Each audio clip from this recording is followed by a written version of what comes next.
Cutscene?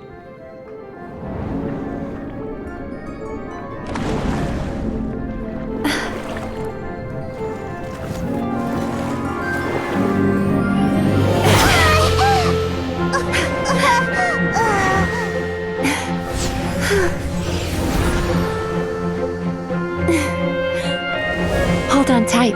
The yumemizuki are getting to work.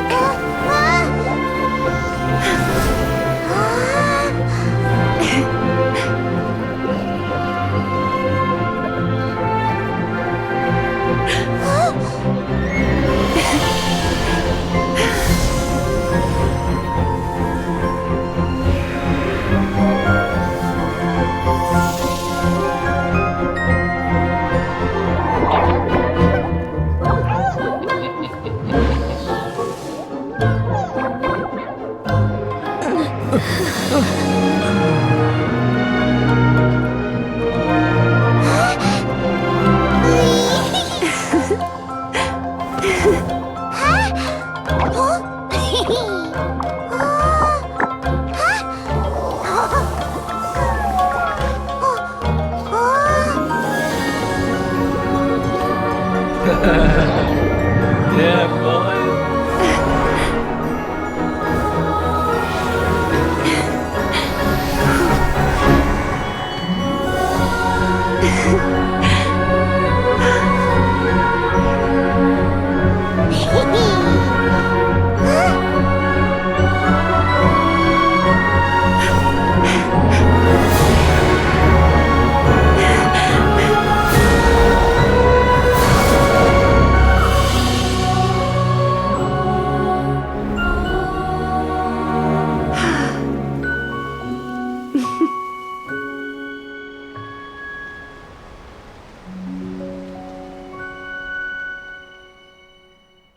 Oh, it's still something?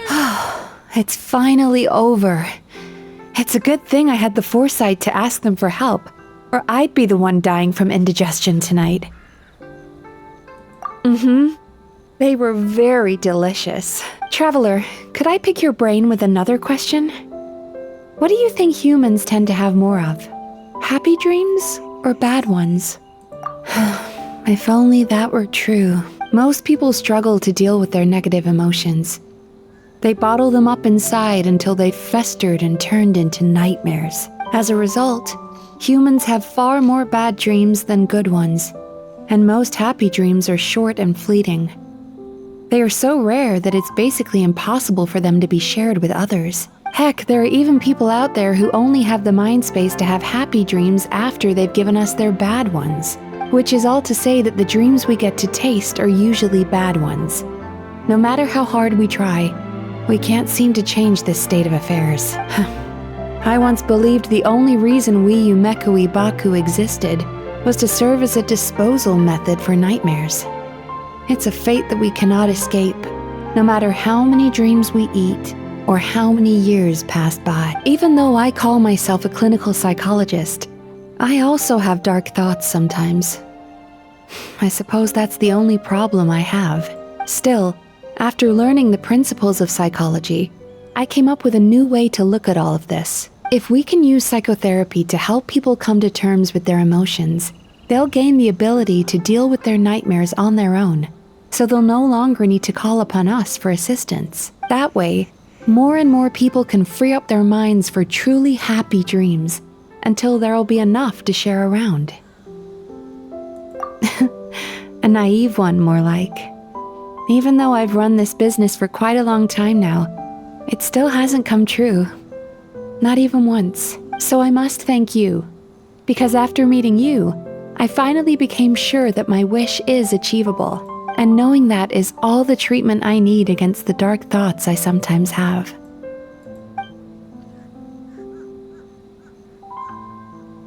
You are! Paimon's been looking everywhere for you, too!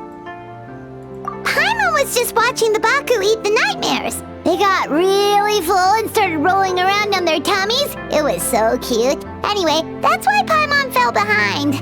Got a little distracted watching them. Oh, and speaking of Baku, we were gonna book another appointment with you, weren't we?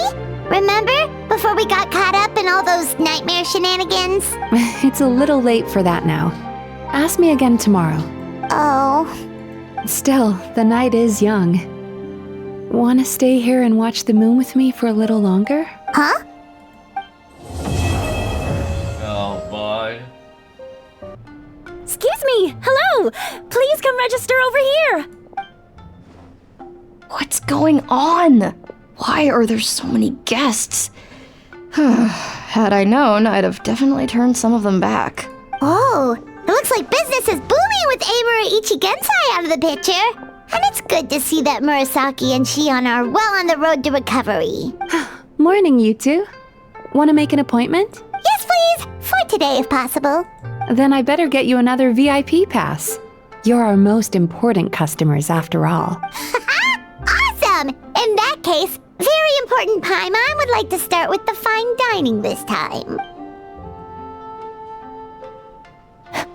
Oh my. Imagine if you'd taken my advice and sold your shares the other day. It could have cost you dearly now that business is booming again. I hope you're not too upset with me, old friend. Why would I be upset? It's not as if I ever took your suggestion seriously. Oh, I've missed that way with words. So affectionate. Would it kill you to not sneak up on people every darn time? Morning, little ones. Did you enjoy the scenery last night? Hardly. That tree was directly beneath the Grand Narukami Shrine. What was I supposed to do? Move the entire shrine to give you some privacy? Is there a reason you're here, Lady Guji? Mostly because I felt like a walk. But I do have a message from the Tenryo Commission to pass on as it happens. The gentleman who your fellow Yumekui Baku fished out of the water last night is no longer in a critical condition. Although his mind seems to have regressed to that of a young child. It could have been worse, I suppose. Lady Guji, I owe you my thanks. Without your help, things might have gone a lot less smoothly yesterday. Come on, Miko. You've always been worse than me at keeping secrets. I admit that I feel inferior around you, and have an urge to prove myself. How could I not? But maybe these feelings are what have driven me to take this business as far as I have. My sense of inferiority keeps my ego in check, and my desire to prove myself gives me the strength to persevere. I'm able to accept these parts of me for what they are. There's no need for you to tiptoe around them. Oh, you could have told me sooner. The poor traveler here has been doing all my running around for me. True. But then again, without the traveler's help, you'd have been placed in a difficult position. Emira Ichigensai had amassed a huge following. For the Guji of the Grand Narukami Shrine to publicly go against him would have been a dangerous move. An angry mob of zealots could have done some serious damage to the shrine's reputation. Much safer for the Guji not to get personally involved. It was the right decision. While that's all true, my main concern was that I didn't want to upset an old friend. Otherwise, I could have taken a much more direct approach. Miko. I always seem to forget that you're more cunning and less adorable than you look. Seems like my worries about upsetting you were unfounded. It's not that I don't get upset. Everyone has their fair share of troubles. But every sorrow has its cure. Here's your new VIP pass. Please take good care of it.